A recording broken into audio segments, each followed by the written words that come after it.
Hello all. Today we'll be looking at fuzzy inference system. So in order to understand fuzzy inference system, this is the basic architecture of how entire fuzzification and the defuzzification process works. So basically we have crisp inputs, and finally after the inference reasoning system, we need to have a crisp output. So crisp values will be the input and crisp values will be the output. So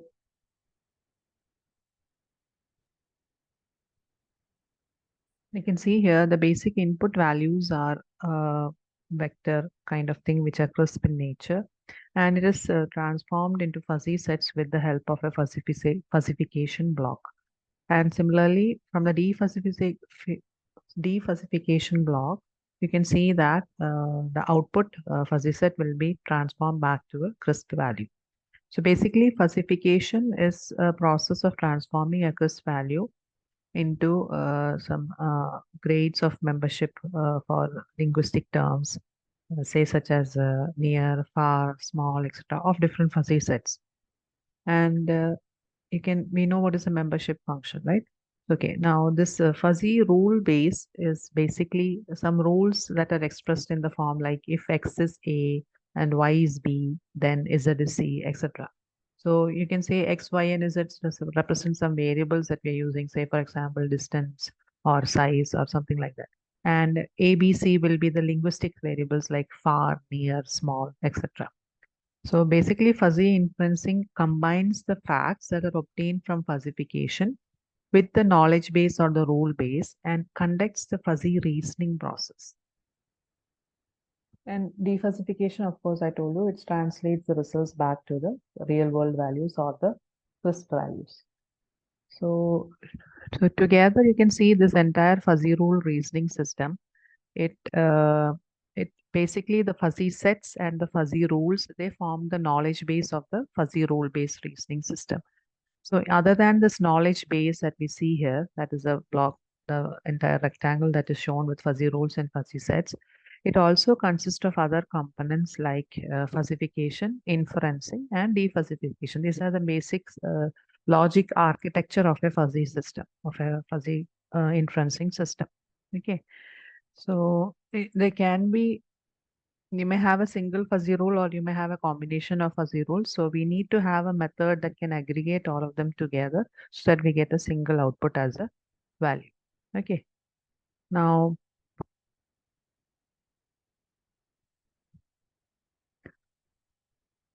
so these are the three processes: fuzzification, inferencing, and defuzzification. So fuzzification, you can see the antecedents of the fuzzy rules form the fuzzy input space, whereas the consequence form the fuzzy output space. We know that the fuzzy rule is divided into antecedents and consequence. The input space is actually defined by a combination of input fuzzy sets, while the output space is defined by a combination of output sets. So fuzzification process is generally just finding a fuzzy representation of non-fuzzy, maybe crisp input values. So this is helped or achieved with the application of membership function, because everything we know, it is mapped to a membership function associated with a particular fuzzy set. So you can say that the input values from the universe of discourse, they are assigned some membership values to the fuzzy sets. Inferencing, the task of inferencing is to map the fuzzified inputs that are received after the fuzzification process to a rule base so that we produce a fuzzified output for each of the rule. So it's not maybe single rule, there may be multiple rules. So we get a fuzzified output for each of the rule.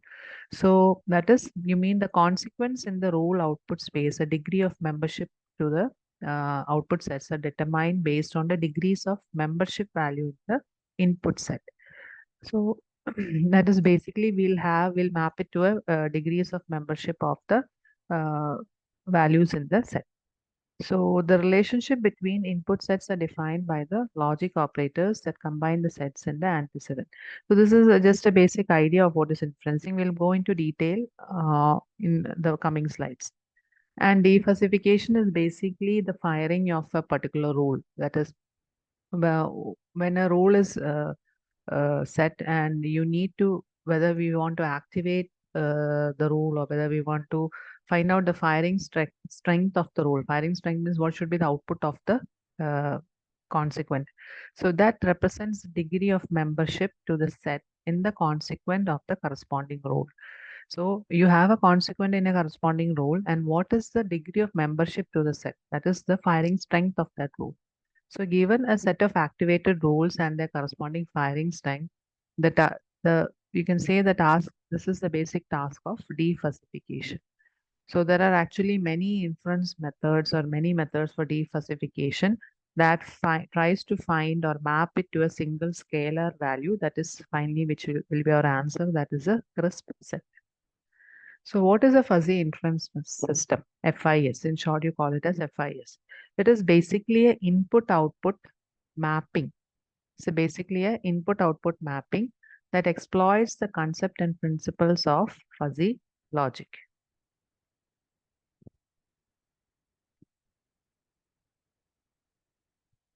Okay. So where do you use such systems? These are basically used in machine control, properly known as fuzzy control systems. Because in the next topic, we'll be learning what are fuzzy controllers. The advantage of fuzzy inference system is that there is a solution to the problem that can be cast in terms of familiar human operators.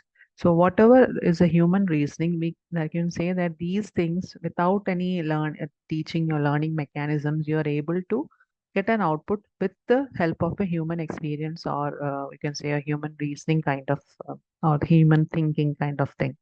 So engineers, we can say they have developed a variety of fuzzy controllers for both industrial as well as consumer applications such as vacuum cleaner, autofocusing a camera, air condition, what do you say? Now, then washing machines, low power refrigerators, dishwashers, etc. So fuzzy inference system, they have been successfully applied to various areas like automatic control systems, computer vision, expert systems where thinking is very important, decision analysis, data classification, etc. So what it does is it transforms, this is a basic definition, it transforms a given input to an output with the help of fuzzy logic. So that is where the block diagrams come in. You give the input as a crisp input, you will do some fuzzification process, which goes through a reasoning or inferencing process, which finally helps, and finally you feed it to a defuzzification process, which gives you a crisp value as the output. Because in the real world, you get values like this, and in the real world, you want output also values in crisp value. But whereas the intermediate blocks helps in this fuzzification and defuzzification with the help of knowledge-based systems for inferencing. So the procedure followed by fuzzy inference system is also known as fuzzy inference mechanism, or simply you can call it as fuzzy inference. So you apply various fuzzy logic concepts like membership function, fuzzy logical operations like and, or, etc. Then you also use the concepts of fuzzy rules, that is if then rules, etc. It was basically this system was fuzzy inference system was proposed by Ibrahim Mamdani in 1957. So it's basically known as Mamdani FIS.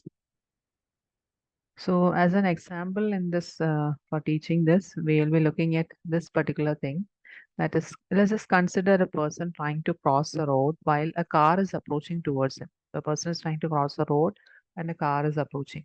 So what is the pace at which he should proceed? That is, what is the speed at which he should walk? Okay.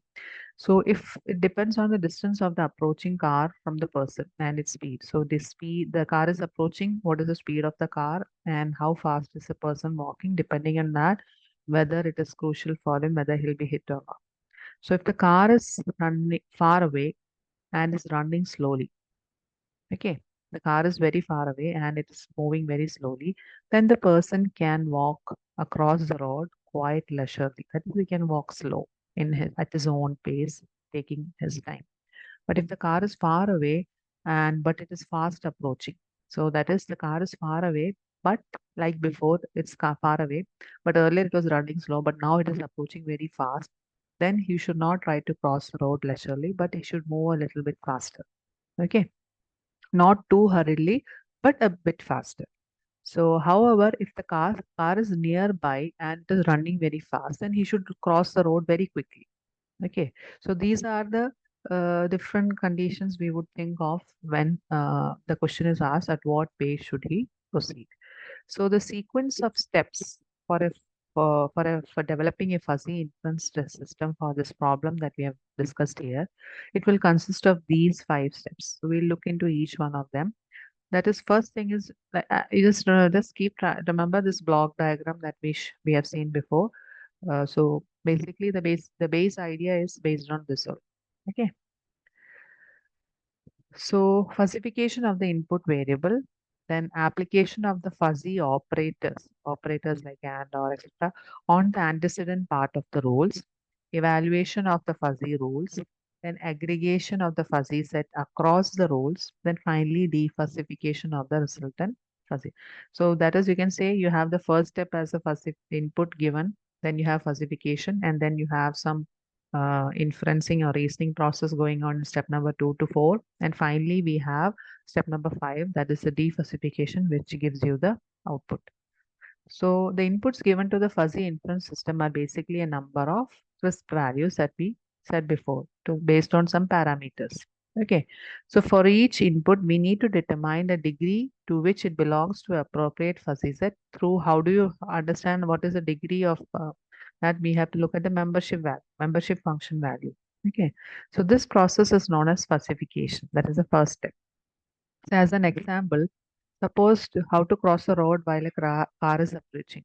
So we have a two input. We need to have two inputs. What are the two inputs? One is the distance of the car and one is the speed of the car. We need to know two things: how far away the car is, whether it's far away or nearby, and how fast or what is the speed of the car. It is running very slowly or it's coming up approaching very fast. So we have two inputs, but we need to have only one input. What is the output that we require? What should be the pace of the pedestrian who is walking? Okay, of the person who is walking. Then we have three rules defined. What were the three rules? That is given as R1, R2, and R3. I'll read out later.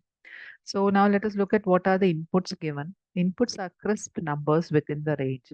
Say we are trying to measure the distance of the car, say from 0 to on a scale of 0 to 10. Okay, so 0 to 10. And then we also measure the speed of the car on a crisp value, say from 0 to 10. So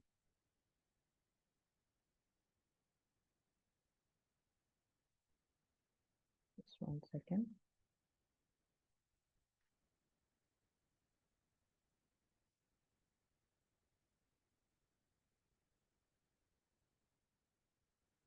Okay.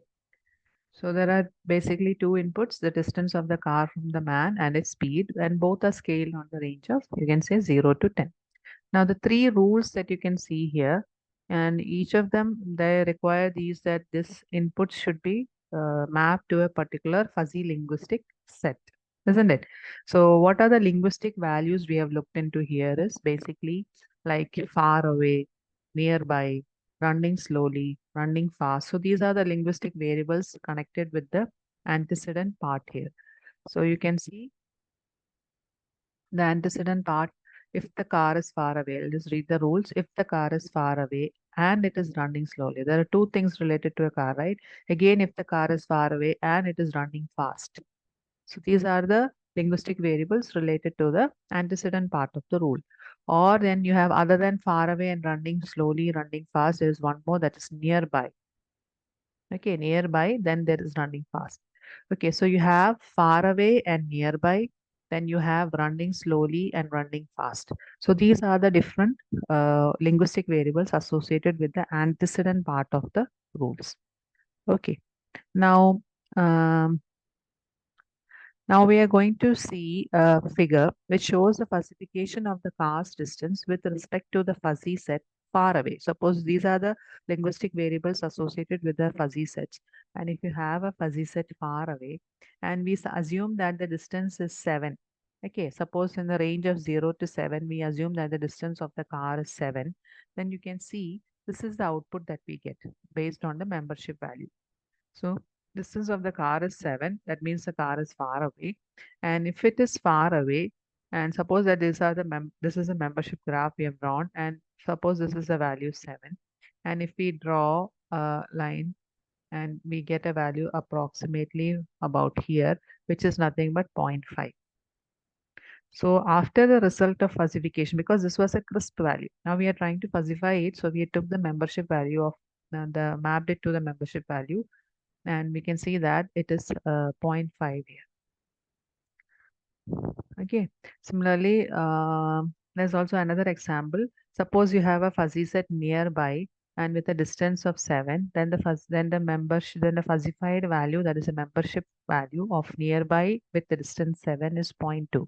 I can show you an example that is over here. So this is rule number 3. They've shown a rule number 3 and its membership values. Suppose the distance was 7 here, and you are trying to map it to the graph shown here, and the membership value will be something around 0.2. Okay, so these are some examples of how you can transform a crisp value to a uh, fuzzy set based on the membership value. So this is the first step. So fuzzify the inputs using the fuzzy set membership function. Then we apply operators on the antecedent part of the rule. We'll see what are the operators, because this single rule R1 is consisting of two different parts in the antecedent. It is not just a single part. Okay, suppose you simply had the value if the car is nearby, then cross the road quickly. We did not have this part. Then you can say that there's only one rule that is determining the entire rule R3. But in these cases, we have two antecedent parts or two linguistic variables which determines the first half of them.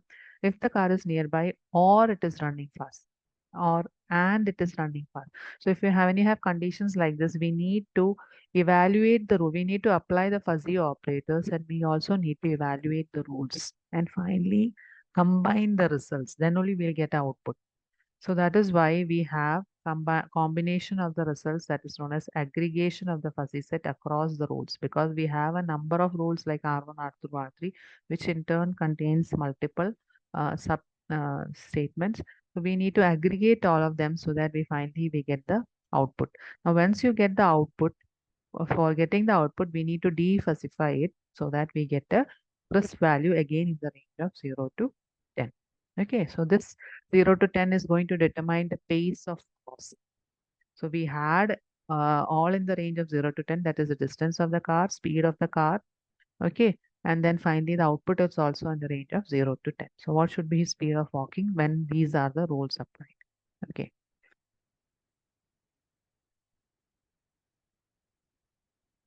Now, application now is looking at the second point, that is application of fuzzy operator on the antecedent part of the rules. So antecedent part of the fuzzy rule may contain a single part, like I said before, or it may have more than one parts joined together with and or operators. So in this example that we saw, each rule of the antecedent has two parts. Okay, like rules R1 and R2 had an and operator, because if the car is far away and it is running slow, if the car is far away and it is running fast, or if the car is nearby or it is running fast. So you had a R3 rule which had a or operator. So suppose we had a rule like if the car is very close, then cross the road very quickly. Of course, then you can say that antecedent is having only one part. Not there are not two parts. If there are two parts, it would have been joined by a and or a or. So the falsification of input determines the degree to which each part of the antecedent or just the antecedent, if it is a single part, is satisfied. The degree to which each part of the antecedent is satisfied. That is the falsification of input that is done here. So there are actually various methods of implementing the fuzzy and or operators. We know the most common one is the min method is used for and the max method is used for or. So because there are two rules, we need to have a conclusion or narrowing down to a particular value so that we can have a solution to it. So either you apply a min rule using when you're using an and, or you can have a max rule when using a or. Okay. So we can say that in the next figure, the process of applying a fuzzy operator on the antecedent part of rule 1. What was rule 1? Rule 1 was if the car is far away and it is running slow, then cross the road leisurely. That is the consequent. So looking at the antecedent part of rule 1, the first and the second part, we look at the membership values of each of the part. We get 0.5 and zero point 0.6. Then how do you narrow down to a resultant is using the truth table of min, that is zero point 0.5 and zero point 0.6, you can narrow down to 0.5. So you can accept any one of the, so it will go something like this. So if the distance was 7, and for the input 1, that is a distance, and then for the input 2, that is the speed was 3, suppose. And if the car is at a distance of 7 and it is approaching at a speed of 3, then you can see here the value here is 0.5, like we saw before. And when the speed is at the point here, then it is matching over here, then it is a zero point 0.6. So you have, so we'll just map this to the other figure also like this. So you can see we have drawn it like this. This is zero point 0.5 and this one is zero point 0.6, and the minimum of these two will give you a result of 0.5 using the min operator. That is the min method using the AND operator. Okay.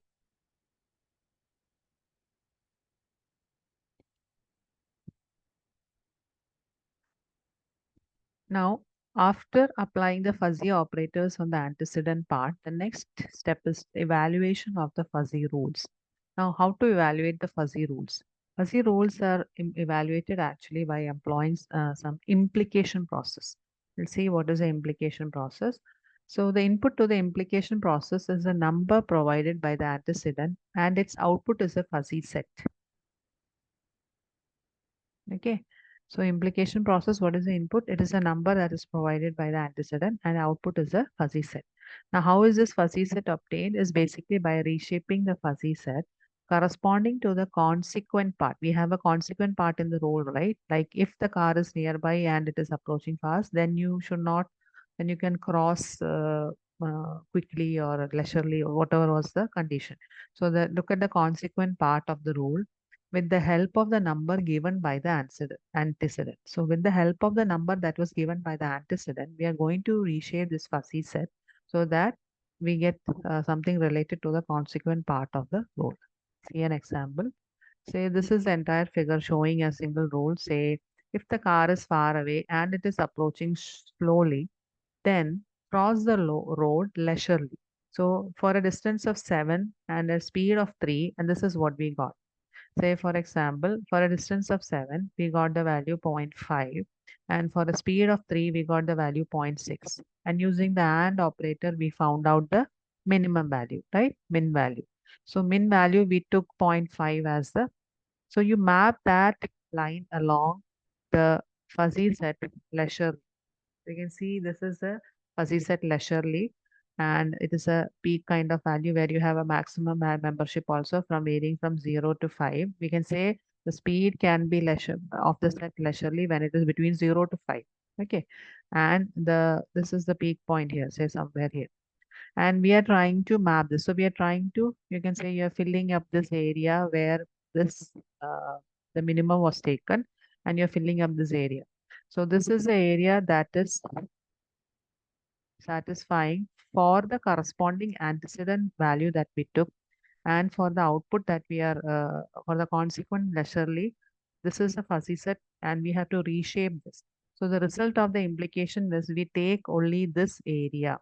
Okay, we take only this area, that is we apply the min operator between zero point 0.5 and every other point in leisure, every other point other than this. You can see all the values that come under 0.5. So you can see you took this particular graph by reshaping. So zero point 0.5 and every other leisurely point other than this, you can say the minimum will be zero point 0.5. So we take that, or you can say you just sliced off this part. Okay, so based on the value that you got here, you slice off this part and the remaining part only we take as the implication. So apply the fuzzy implication operator, and that is the result of the implication.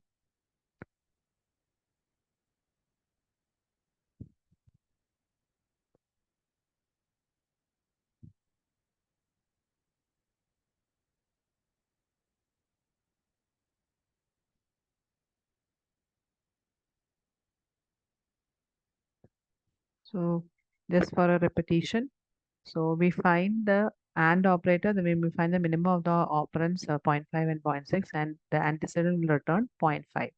Now this antecedent 0.5 is subsequently you can say passed on to the consequent of the rule to complete the implication process. Now, what does it do? Reshapes the membership function of the fuzzy set leisurely. The fuzzy set leisurely is given there as a, you can say, a triangle like that. And by taking the minimum between zero point 0.5 and the membership value of leisurely at any point. Okay. So what you get is finally you slice off the top part and you get a trapezoidal membership function as depicted in the last figure. Okay. Now, in case of there are actually many implication methods, but among this, the most famous one is the min method that is shown here by just proposed by Mamdani. Okay. Now, it effectively it will truncate the fuzzy membership profile based on the value returned by the antecedent. So what are we doing here? We have a value returned by the antecedent. Based on that, we have a membership profile or the truncation of the membership profile of the consequent. That is, in this case, the consequent was walk leisurely, right? So that area will be truncated based on the value returned of 0.5 that was returned by the antecedent. Okay. So this is a basic idea. Now, aggregation of this across the rows. Okay. So now we have uh, seen how to evaluate the how we evaluated the fuzzy rules, and the next step is we suppose we have multiple rules like this. How do you aggregate all of the fuzzy sets across the rules? So when you have to take a final decision on a fuzzy inference system, we need to take the contribution or the firing strength of each of the rule. You have a rule which will fire some value, and the contribution of each of the rule has to be taken into the system. Therefore, individual fuzzy sets obtained by evaluating the rules must be combined, or you can say narrowed down to some manner, so that we get a single fuzzy set as the output. Then only we can give it to defuzzification. So the aggregation process actually, you can say, takes the truncated membership profiles returned by the implication we saw in the last example. So we got a truncated membership profile for the consequent, and that produces one fuzzy set for each output variable. Okay. Now, when you have multiple rules like this, you'll have multiple fuzzy sets as output, and we have to take some aggregation process in this case. Now that actually many we can take by taking the maxima among all the inputs, or we can take the algebraic sum of all. There are many methods are actually there. Now we'll see how this is done. So there are two ways, Emacs and some are given here. We'll see how the principles of these two methods in figure 4.5, that is this one.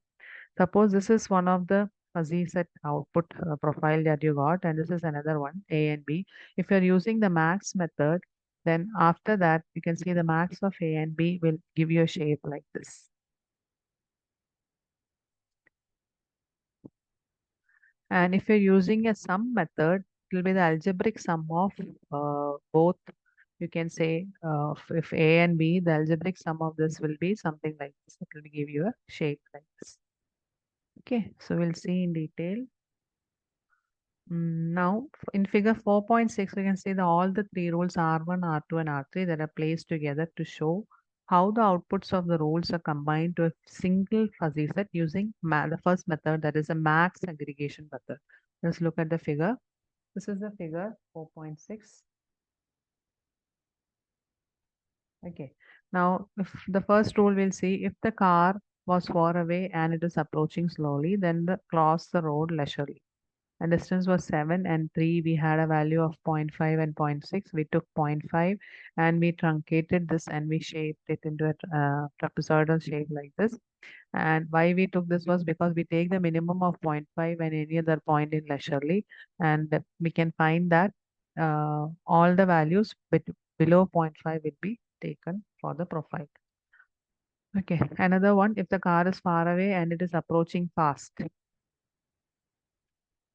then this is the graph. So you can see, so suppose the distance was 7 and the speed was 3, then the membership value was 0.5, and for 3 it was 0.1, then the minimum one was 0.1. So we take 0.1 here. You can see the truncation is done over here in this shape, and that is also another trapezoid with height of 0.1. Okay, then the last one, if the car is nearby or it is approaching fast. So we take the maximum of, so if distance is 7 and speed is 3, and on this profile, you can see on the fuzzy set value, we get a zero point 0.2 and we get a zero point 0.1. So we have to take, because it is OR, we take the maximum. Okay. So when we're taking the maximum is zero point 0.2. So so this will be the truncation of quickly. This is leisurely. Okay. And the second one, the consequent was unhurriedly. And the third one, it was cross the road quickly. So quickly, this is the value from 5 to 10, whereas this one varies from 2.5 to 7.5. And the first one was from 0 to 5, the pace at which he has to move. So 5 to 10 is naturally higher in value. You can say then this is how the graph looks like. And once you're truncating it at a membership value of zero point 0.2, you can see this is the trapezoid that you receive. Okay, we take the minimum of zero point 0.2 and every other point quickly. So this way we get three fuzzy set outputs for three different roles. Now we are going to combine all these three, and we can see the aggregate input fuzzy output fuzzy set like this. Okay, so we got 0 to 5. This is one of them. You can see, and the second one is over here, and then we got this. Now what we are doing is we are taking the max method for applying this. We can see the maximum values are taken from among all. So this is the basic idea. So aggregation is done by using the max among all inputs, or you can take the algebraic sum of all inputs. Okay. Now moving on, how to move to a single crisp value output. That's done with the help of defuzzification. So defuzzification is the process of converting aggregate output sets into one crisp value for each output variable. Aggregate output sets into one crisp value for each output variable. This is the last step of the fuzzy inference system. So the final desired output for each variable in the fuzzy inference system is generally a single number, because like the inputs, outputs too are usually variables. In our case, the pace at which he has to move, right? So it will signify some kind of physical parameter. In this case, it was the speed of the person. Okay, that is to be controlled. So since the aggregate of a number of fuzzy inputs itself is a fuzzy set, we had different fuzzy set, we found its aggregate, and that itself also is again another fuzzy set. It will contain a number of output values. So that will not be suitable for a physical system. So we have to narrow it down to a single output value. Now, in order to do that, we have different defuzzification methods. So some of the methods are like this. You can see uh, the centroid method, the center of sums method or COS. Then we have mean of maxima, etc., etc. There are actually many methods, and we'll see what is to be done. These are basically explained in figure. Not in 4.6. Okay, we'll see. With an example, we'll see each one of them. First one, we'll look at centroid method. So centroid method is also referred to as the center of gravity or the center of area. It is, you can call it as COG or COA, or you can also call it as centroid. Okay, either way. So I'll put a slash, either of these. So in this method, the individual output fuzzy sets are superimposed onto a single aggregate function. That is maybe the max method, and then you can say the centroid, the center of gravity or the center of area of the resultant membership profile is taken as the defuzzified output. So we'll see how it is done graphically. You'll understand better. Say, suppose that this were the fuzzy sets that you received after evaluation of the rules, and we aggregate it using max. So this is what we get as the maximum of, and so we take out all the, you can see the minimum ones are gone, and we take the maximum boundary of that. Okay. Now what we have to do here is we need to basically find the area under the curve. Okay. So when you're finding the area under the curve, so you can see that in order to do it easily, what we can do is we can divide this entire polygon, whatever shape it is, into different areas, and we also find their centroids. So suppose this A1 is an area, this is a triangle, and we find its center point. This is another rectangle, you find its center point. This is another rectangle and you find its center point. This is another rectangle, find its center point, and this is a triangle, you find its center point. So A1 to A5 are the different areas this entire shape is divided into, and C1 to C5 are the different centroids. So this is CE. Okay, centroids. Now what we have to do is we basically have to find the centroid of the whole area. That is a basic idea. Okay, find the centroid of the whole area. And basically, this is a formula for finding that value x. It is nothing but the summation of the area into centroid divided by the summation of all the areas. So this value x that you get here is the declassified value computed as a centroid of the whole area. Okay. And in order to find the total area, this is a basic formula of that particular value x centroid. It is nothing but for each of the segments that you have, disjoint segments from 1 to k, we find out the product of a area and the centroid and the sum of that divided by the sum of all the areas. So if it was a discrete membership function, we could have done it in this way. That is, so before coming to this, let us see in a continuous membership function. Suppose you had wanted to find a centroid in case of a continuous membership function. That is, our example, it is a continuous membership function. You are basically finding the area under the curve. So finding the area under the curve is basically nothing but the integration of the membership value to dx. This is basically the area under the curve. So when you're trying to find out this area under the curve, uh, this is how it goes when it is in continuous nature. The same thing when it is in discrete membership function, you can just multiply it with xi. The membership value of xi multiplied by xi, the sum of all the uh, number of areas that are there divided by the total sum of the membership values of each value of x. Okay, this is how we do it. So basically, what is the principle of centroid or the center of gravity or the center of area? It is center of mass also you can call it. It is basically finding the center point here such a way that when you divide it by a line like this, you find a center point and you're going to divide this entire shape by a line like this, it should be balanced. That is, when you're trying to find a vertical line which separates these two these are actually multiple fuzzy sets and you combined it together. And you're trying to find a balancing line which will balance the two sides into equal masses. So that is what we are trying to find out. So when you get that, that is known as the, you call it as either you call it as either Z star or you can see in some textbook it is X star, etc. or simply X. We have to find out this particular point that will be mapped to the crisp output value as the answer. So we look at one example of the centroid method. Suppose that a shape is given to you like this. Okay. Now, what we are trying to do here is uh, we divided it into different shapes. So this is the entire thing that you have. So you can see like this.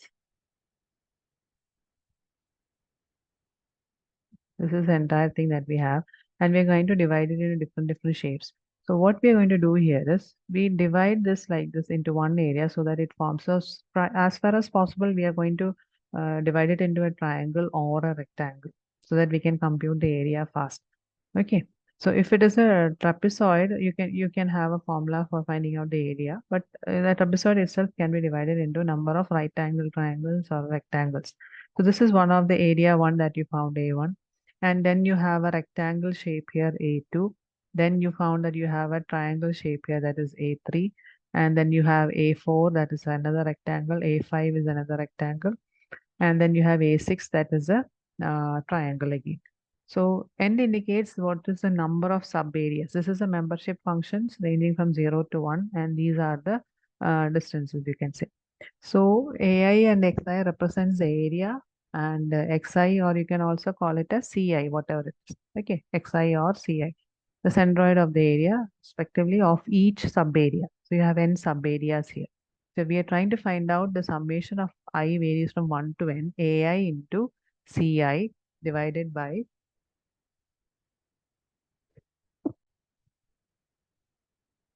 the summation of the areas.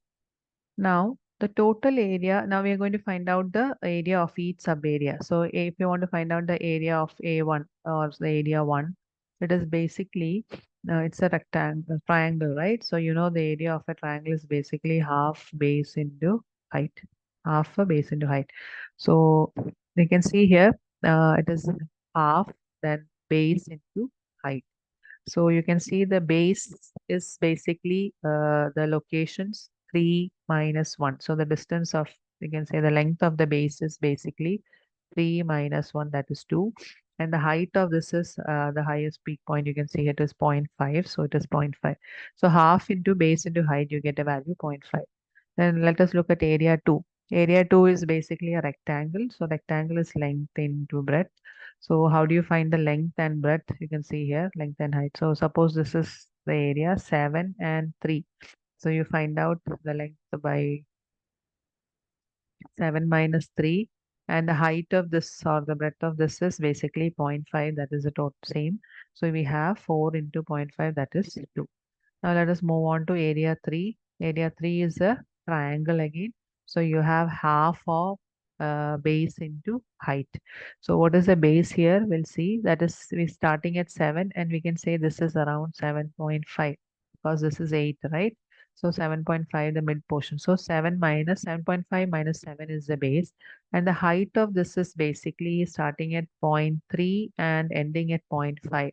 So you can say it is 0.5 minus 0.3, that is nothing but 0.2, and so on. Now find the area 4, area 5, area 6 is either a rectangle or a triangle. So this way you can find out all the different areas of each of the sub areas in this complete figure.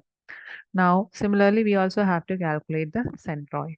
So calculating the centroid is basically when it comes to like this, you can just simply take the first end and the other end, and you can just divide it by the number of terms there.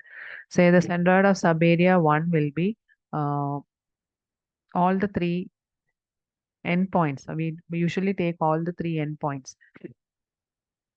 We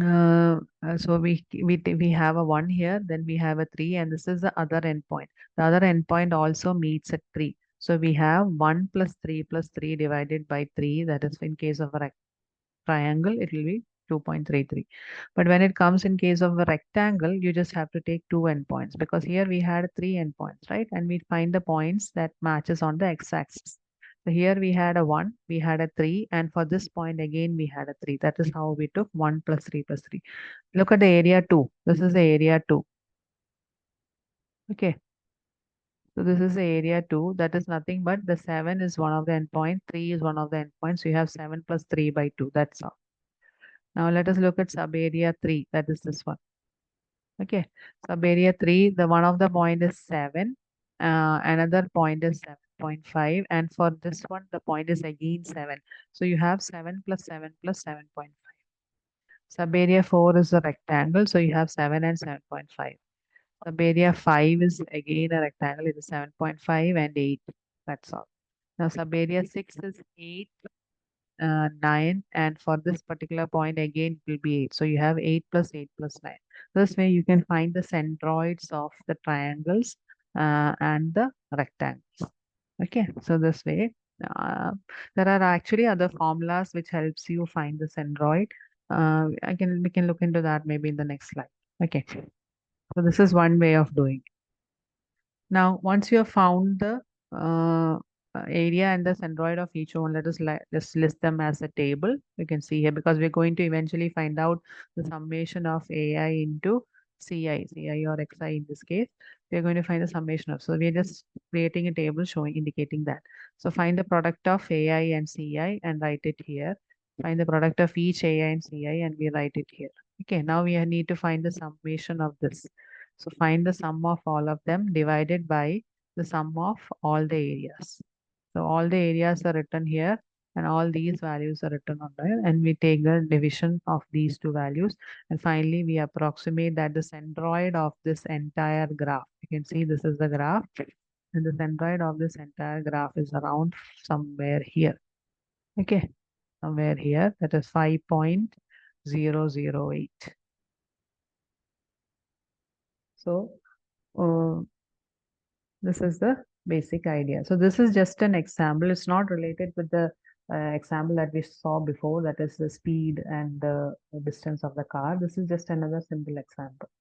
Okay, now coming on to center of sum method.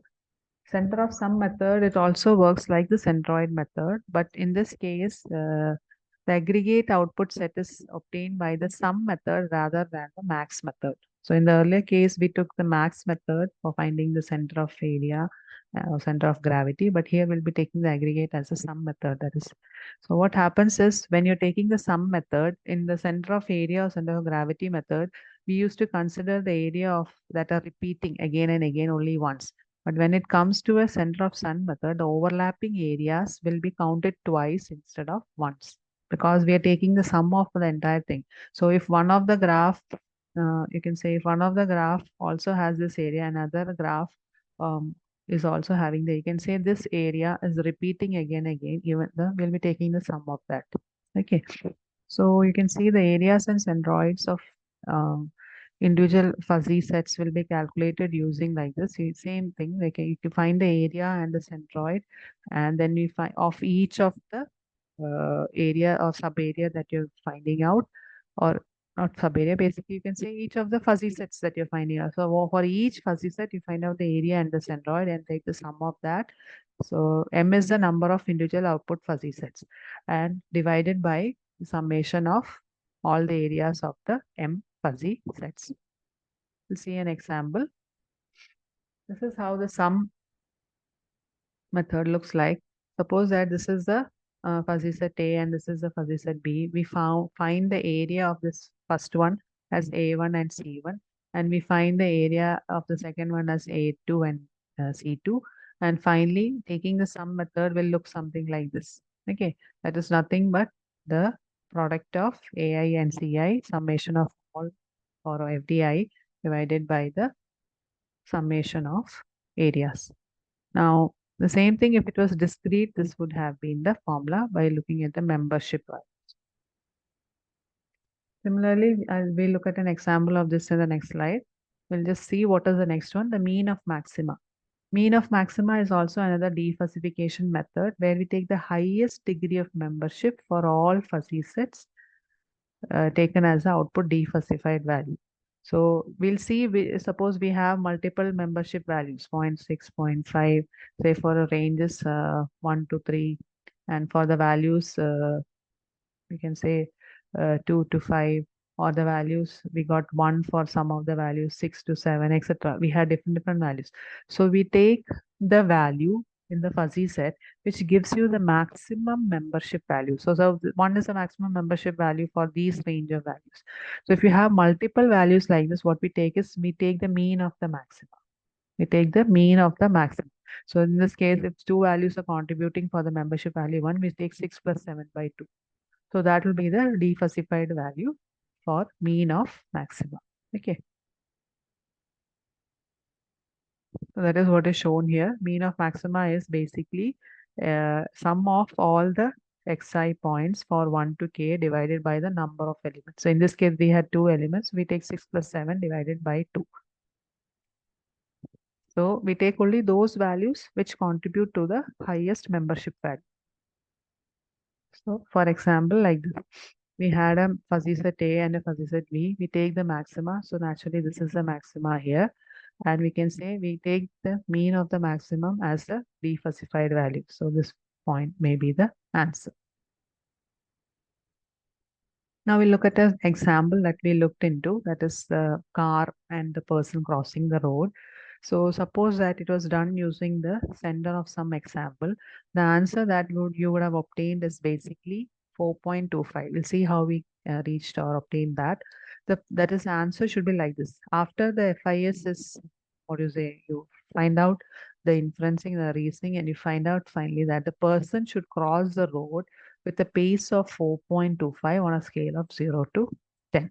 So that is how. So if the distance of the car is 7, if the distance of the car is 7 and it is approaching with the speed of 3, then according to the FIS that we have created, the person should cross the road at a speed of 4.25. Okay, so that is a implication of the final uh, problem statement that we showed in the first slide. So we can see for all the three rules, R1, R2, R3, these were the three, suppose the three graphs we obtained. And suppose this is a trapezoidal function that we get. And I hope you know to find the area of a trapezoid, we need to have, say, two bases, that is B1. If it is a symmetric trapezoid like this, then you have B1 and then you have B2. And then you have the height of the trapezoid. So the basically area is 1 by 2 into B1 plus B2 into H. So that is the basic idea. So here we are going to find the area of the trapezoid like this. So we have 1 by 2, that is B1 and B2. So one of the base is 5 and other base is 2.5. So we have 5 plus 2.5 into the height of this is 0.5. So we multiply with this and finally we get the area as 15 by 8. Okay, we get the area as 15 by 8. And centroid, we can find the centroid by this method.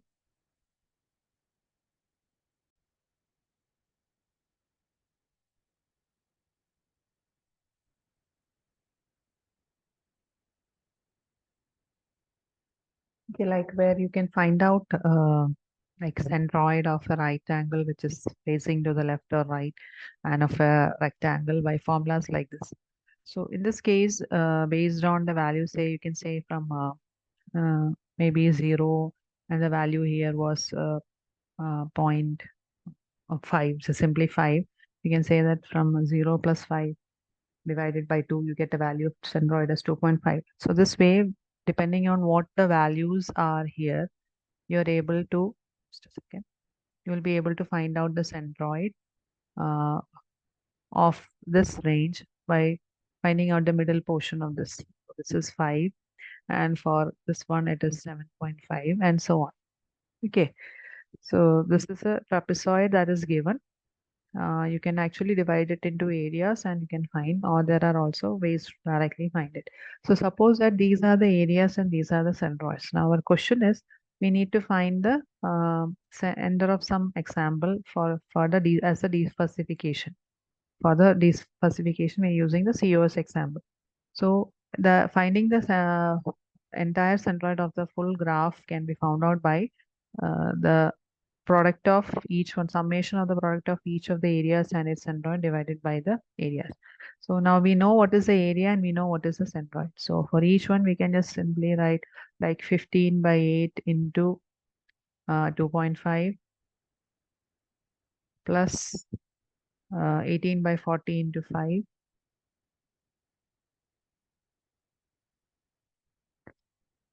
plus 9 by 10 into 7.5. Divided the whole divided by 15 by 8 plus 18 by 40 plus 9 by 10. Now finally when you solve this, it will evaluate to 4.25. Okay, so the answer of this particular problem was the person should cross the road with a pace of 4.5 if the distance of the car is 7 and the speed with which it is approaching is 3. If that is the case, then this is the output that you should obtain. Okay. So now we have shown the entire thing that we saw before, figure 4.6. Till here we have seen before till here. Now after that, what is the result of the defuzzification? You can find that for this entire graph, the centroid point is somewhere over here. That is around 4.25. That is the output of the fuzzy inference system as a crisp value. Okay. Another example can be seen here. Suppose that you're given three fuzzy sets like this, and the combination is what we have to find out. So we'll find out each one of them. First, let us find out the centroid. So the centroid of this is basically 1 plus 5 divided by 2, that is nothing but 3. And the area under this, you can see it's a trapezoid. So you have the base here as the trapezoid, the formula that we saw here is basically 1 by 2. You can see here 1 by 2 into base 1 plus base 2 into h. So what is the base 1? You can see here the base 1 is the difference between 4 and 2, that is 2. And the base 2 here is the difference between 5 and 1, that is 4. So you have 2 plus 4, 1 by 2 into 2 plus 4. And the height of this is zero point 0.2. So we have 0.2 here. So area is 0.6 and the centroid is 3. Okay. If it is clearly given like this, it will be easy for you to find out the centroid, but it was not given in this case. That is why I just mentioned it. Okay. Now, in this case, you can see the centroid here is 7 and 3 is the endpoint. So 3 plus 7 by 2, you get 5. Area is again a trapezoid. So you have the base here is 4 and the base here is 6 minus 4, that is 2. So you have, and the height is 1. So 1 by 2 into 2 plus 4 into 1. Area is 3. Now, the last one, you have the base here as 4 and the base here as 2 again. So this is 1 by 2 into 2 plus 4 into height is 0.4. And the centroid is 2 is 1 endpoint, 6 is another endpoint. So 2 plus 6 by 2, that is nothing but 4. So we got all the three areas and all the three centroids. Now let us using this, let us find this center of some uh, answer. So this summation of each multiple of this. So we have to multiply this into this and we can find out AI, XI as a new row. You can find out each of the values. That is nothing but 3 into 0.6, 5 into 3 and 4 into 1.2. And the summation of all these divided by the sum of all the um, areas can be taken and the answer that we get here will be 4.5. Okay, so I think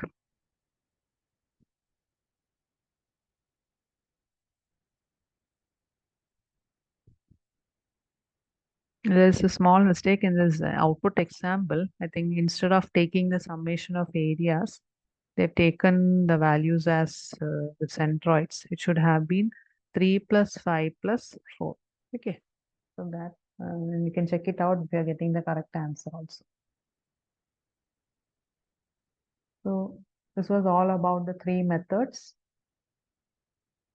So just as a summary, these are the steps that we did. Looking at the entire process, we gave some crisp value as input. We fuzzify the inputs. We apply the operators and or and find say min or max rules. Then we evaluate the rules with fuzzy reasonings. So evaluation is basically some implications that we do. Then we aggregate all the results together using max or some methods. And then finally, we defuzzify it using either the center of sum or center of gravity or the centroid or the mean of maxima methods. There are many more methods, but these are the basic three given in our textbooks. Okay, that is all. Thank you.